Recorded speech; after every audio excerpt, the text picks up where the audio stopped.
Welcome everyone. In this lecture we will discuss about the reaction of metals and non-metals with water. तो अब हम start करते हैं reaction of metals and non metals with the water, कि metals water के साथ कैसे reaction करते हैं एंड नॉन मेटल्स वाटर के साथ कैसे रिएक्शन करते हैं। तो सबसे पहले हम बात करेंगे मेटल्स की। तो मेटल्स जब वाटर के साथ रिएक्शन करते हैं, है ना, तो आपको यहाँ पे दो रिएक्शन देख रहे होंगे। एक्चुअली ये इनडायरेक्ट वे में मैंने लिखा है, मतलब पहले आपका ऑक्साइड बनता है फिर बाद में आपका हाइड्रोक्साइड बनता है, ठीक है। बट जब हम रिएक्शंस देखेंगे मेटल्स के साथ तब हम डायरेक्ट फॉर्म में बात करेंगे। जितने भी मेटल्स हैं सबसे पहले वाटर के साथ रिएक्शन करते हैं तो वो बनाते हैं ऑक्साइड्स को, ठीक है, वो ऑक्साइड्स बनाते हैं। ऑक्साइड के साथ हाइड्रोजन गैस रिलीज आउट होती है। हाइड्रोजन गैस जो है वो बहुत एक्सप्लोसिव होती है, बहुत जल्दी कैच करती है फायर को, ठीक है। तो हाइड्रोजन गैस यहाँ पे रिलीज आउट हो जाती है ना, बबल्स की फॉर्म में। बट जो ऑक्साइड यहाँ पे बना है, ये ऑक्साइड फिर से वाटर के साथ रिएक्शन करता है एंड इट फॉर्म्स हाइड्रोक्साइड। ये क्या फॉर्म करता है? हाइड्रोक्साइड फॉर्म करता है ना। बट नॉर्मली रिएक्शंस में हम कैसे देखते हैं? मेटल्स के साथ वाटर का रिएक्शन देखते हैं, फिर आपका जो लास्ट में बनता है वो हाइड्रोक्साइड बनता है ना। हम ऑक्साइड नहीं देखते हैं, बट ये पूरा प्रोसेस इस तरीके से होता है, 2 स्टेप्स में कंप्लीट होता है, ठीक है। तो अब हम देखते हैं first example, that is of sodium. Sodium का एग्जाम्पल देखते हैं कि सोडियम वाटर के साथ कैसे रिएक्शन करता है। तो सोडियम जो है इसका सिंबल होता है Na। सोडियम को हम रिएक्शन करा रहे हैं वाटर के साथ, ठीक है। तो वाटर का फॉर्मूला हमें पता है, दैट इज H2O, ठीक है। ये बनाएगा NaOH। क्या बना रहा है? NaOH बना रहा है, प्लस H2 गैस है, हाइड्रोजन गैस जिसे हम बोलते हैं, लिख सकते हैं। ये बबल्स की फॉर्म में रिलीज आउट हो जाती है। Na वाटर के साथ रिएक्शन किया, इसने बनाया हाइड्रोक्साइड को, है ना। अब हाइड्रोक्साइड मतलब क्या है? हाइड्रोक्साइड वर्ड इंडिकेट कर रहा है कि जहां पर भी आपका OH जो ग्रुप आप देख रहे हो, OH अगर आपको दिख रहा है तो मतलब वो बनाएगा वहां पे हाइड्रोक्साइड। और कहीं भी आपको अगर ऑक्सीजन O दिख रहा है, ठीक है, रिएक्शंस में ऑक्सीजन अकेला दिख रहा है तो वो बनती है ऑक्साइड, ठीक है। तो हाइड्रोक्साइड का मतलब ही होता है OH। तो जब सोडियम वाटर के साथ कंबाइन होगा तो ये बनाएगा NaOH, और NaOH होता है सोडियम हाइड्रोक्साइड।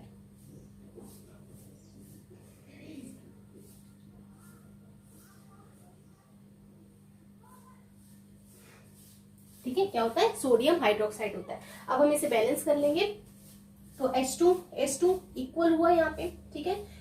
देन ऑक्सीजन यहाँ पे 1 है, यहाँ पे भी 1 ऑक्सीजन है, एंड सोडियम यहाँ पे 1 है, यहाँ पे भी 1 है। बट आप देख सकते हैं लेफ्ट साइड में हाइड्रोजन यहाँ पे 2 है, ठीक है, 2 नंबर्स हैं, और राइट साइड में हाइड्रोजन कितने हैं? 2 + 1 3, ठीक है।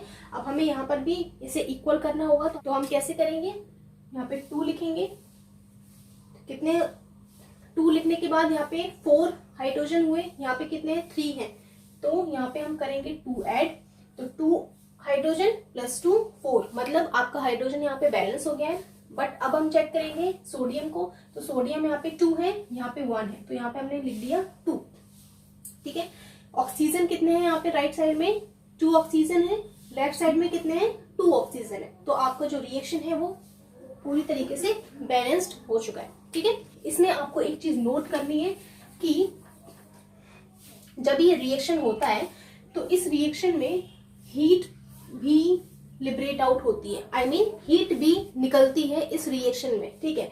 अब जब हीट जो निकलती है वो अमाउंट उसका बहुत ज्यादा होता है। अमाउंट कितना होता है? बहुत ज्यादा अमाउंट में हीट लिबरेट होती है, रिलीज आउट होती है, ठीक है। अब जब ये हीट निकलती है और जिसका अमाउंट बहुत ज्यादा है, इस हीट के कारण ये जो हाइड्रोजन गैस है वो क्या करती है? कैच कर लेती है फायर, क्योंकि आपका हाइड्रोजन जो है ना वो बहुत ज्यादा एक्सप्लोसिव होता है। इस रिएक्शन में हाइड्रोजन जो है इट कैचेस फायर, क्या करता है? कैच कर लेता है। तो जैसे ही हम सोडियम को वाटर के साथ रिएक्शन करेंगे तो ये पूरा जो रिएक्शन है, इस रिएक्शन में क्या होता है? आग लग जाती है, फायर कैच कर लेता है। कौन? Because of the hydrogen. तो जब ये हाइड्रोजन गैस यहाँ पे रिलीज आउट होती है और जब ये कैच करती है फायर, तो यहाँ पे एक साउंड प्रोड्यूस होता है, और वो साउंड जो होता है वो पॉप साउंड प्रोड्यूस होता है, ठीक है। ये इंपॉर्टेंट बात है, आपसे ये क्वेश्चन पूछा जा सकता है कि रिएक्शन में पॉप साउंड किसकी वजह से प्रोड्यूस होता है, ठीक है। तो that is produced by the hydrogen gas, hydrogen gas की वजह से प्रोड्यूस होता है pop sound, this is important. अब हम देखेंगे next reaction of potassium. Water के साथ रिएक्शन करेंगे तो वाटर H2O और यहाँ पे बनता है KOH। KOH जो है ये है पोटेशियम,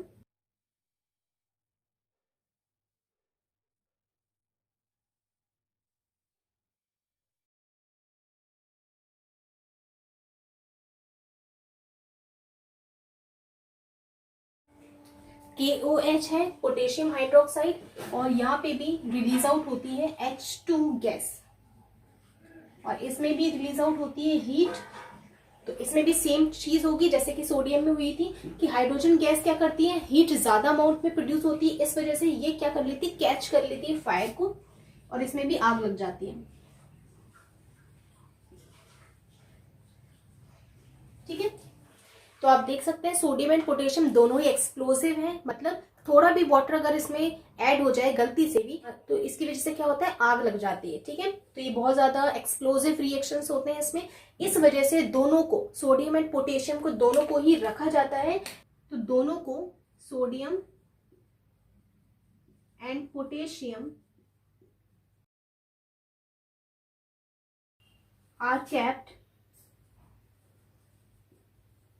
इन केरोसिन ऑयल, ठीक है।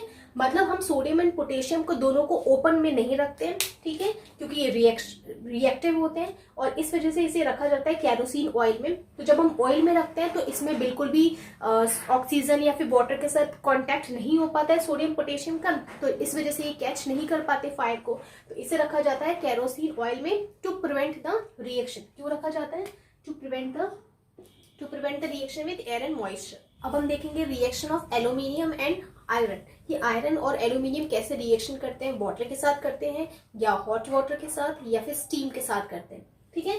तो एल्यूमिनियम एंड आयरन दोनों ही कोल्ड वाटर, ठंडे पानी के साथ बिल्कुल भी रिएक्शन शो नहीं करेंगे, कोई भी रिएक्शन शो नहीं करेंगे ठंडे पानी के साथ, ठीक है। और एल्यूमिनियम एंड आयरन दोनों ही रिएक्शन शो करते हैं स्टीम में, है ना। जो भाप होती है, भाप में हीट बहुत ज्यादा होती है, तो इस कारण से ये दोनों रिएक्शन शो करते हैं स्टीम में। पाउडरी आयरन की बात करें या फिर बहुत पतले पतले फिलिंग्स की बात करें, आयरन फिलिंग्स जो कि बहुत ही पतले पतले से वायर जैसे होते हैं छोटे छोटे, तो उनको जब देखा गया तो वो रिएक्शन कर लेते हैं स्टीम के साथ, है ना। तो ये रिएक्शन कैसे करते हैं अब हम देखते हैं रिएक्शन।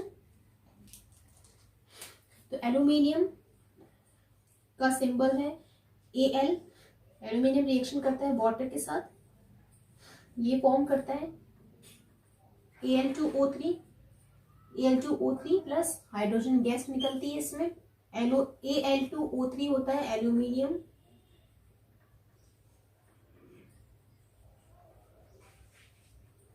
एल्यूमिनियम ऑक्साइड, H2 यहाँ पे निकलता है। मतलब जो हीट इसमें निकलती है वो उतनी ज्यादा अमाउंट में हीट नहीं निकलती कि यहाँ पे हाइड्रोजन जो गैस है वो फायर कैच कर ले, ठीक है। तो हाइड्रोजन गैस बबल्स की फॉर्म में रिलीज आउट हो जाता है, निकल जाता है बाहर। तो Al जब एल्यूमिनियम वाटर के साथ रिएक्शन करता है तो ये भी ऑक्साइड बनाता है, ठीक है, एंड दैट इज Al2O3।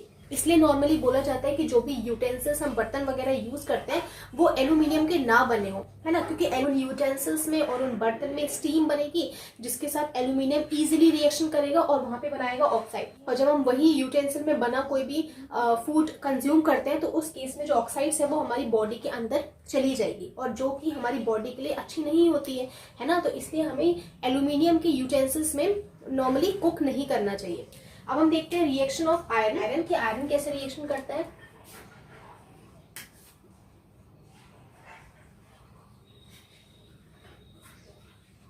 जो आयरन है इसका सिंबल होता है Fe, रिएक्शन करता है वाटर के साथ और ये बनाता है Fe3O4,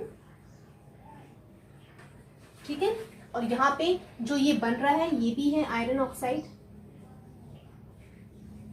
आयरन ऑक्साइड बनता है, ठीक है। और हाइड्रोजन गैस रिलीज आउट होती है, बट इस केस में भी उतना ज्यादा हीट नहीं लिबरेट आउट होती है जिसकी वजह से आपका हाइड्रोजन यहाँ पे फायर को कैच कर ले, ठीक है। तो यहाँ पे भी आग नहीं लगती है। तो आयरन जब रिएक्शन करेगा, दिस इज आयरन, रिएक्शन करेगा वाटर के साथ, तो यहाँ पे भी ये बनाता है आयरन ऑक्साइड को, और H2O है, और H2 जो हाइड्रोजन गैस है वो रिलीज आउट हो जाती है।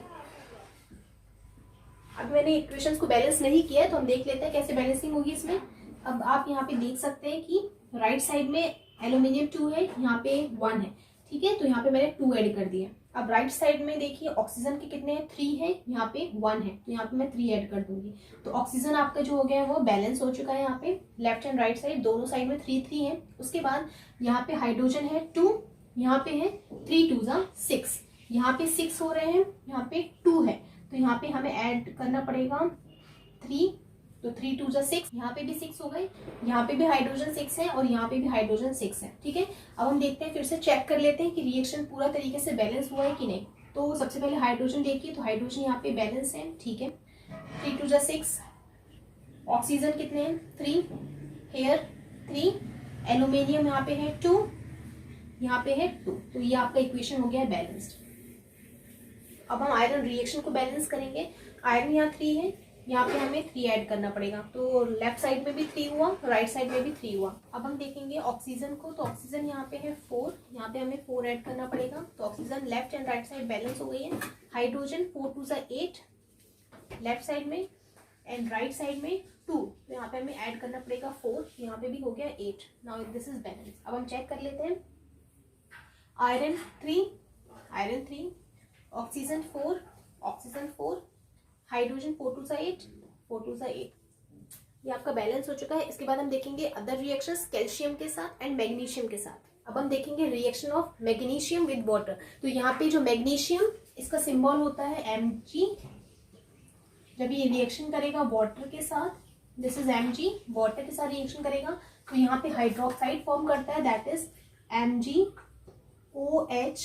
ट्वाइस। तो यहाँ पे बनाएगा मैग्नीशियम हाइड्रोक्साइड। तो ये आप जो देख रहे हैं, दिस इज मैग्नीशियम हाइड्रोक्साइड।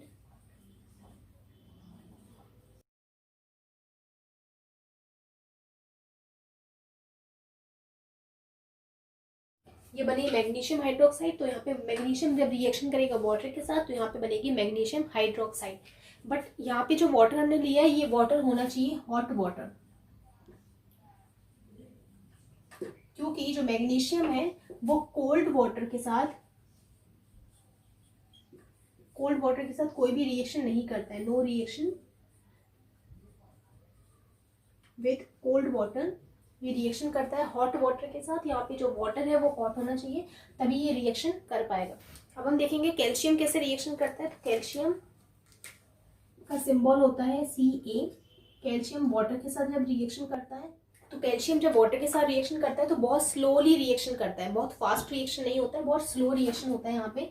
तो कैल्शियम सिंबल है Ca, सिंबल है कैल्शियम का, और ये फॉर्म करेगा CaOH ट्वाइस, और ये जो बन रहा है यहाँ पे बनता है कैल्शियम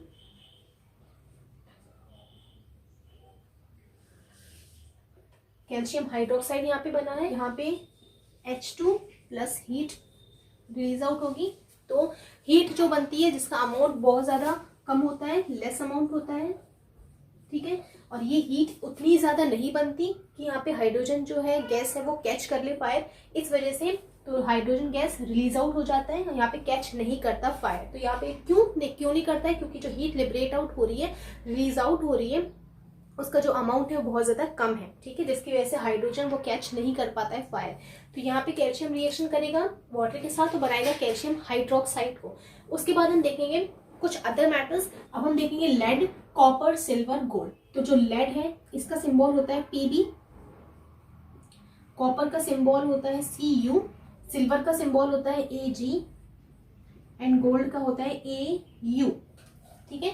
तो जितने भी मेटल्स आप देख रहे हैं, ये ऐसे मेटल्स हैं जो normal condition, I mean hot water हो चाहे कोल्ड वाटर हो, कैसा भी वाटर हो, स्टीम हो, इसके साथ रिएक्शन बिल्कुल भी नहीं करते हैं। आपने देखा होगा, हम लोग गोल्ड ज्वेलरीज पहनते हैं, सिल्वर ज्वेलरीज पहनते हैं, तो वो नॉर्मली रिएक्शन बिल्कुल भी नहीं करता है। हॉट या फिर कोल्ड वाटर दोनों के साथ कोई भी रिएक्शन नहीं करेंगे। तो दिस इज वेरी इंपॉर्टेंट, ठीक है, ये बिल्कुल भी रिएक्शन शो नहीं करेंगे।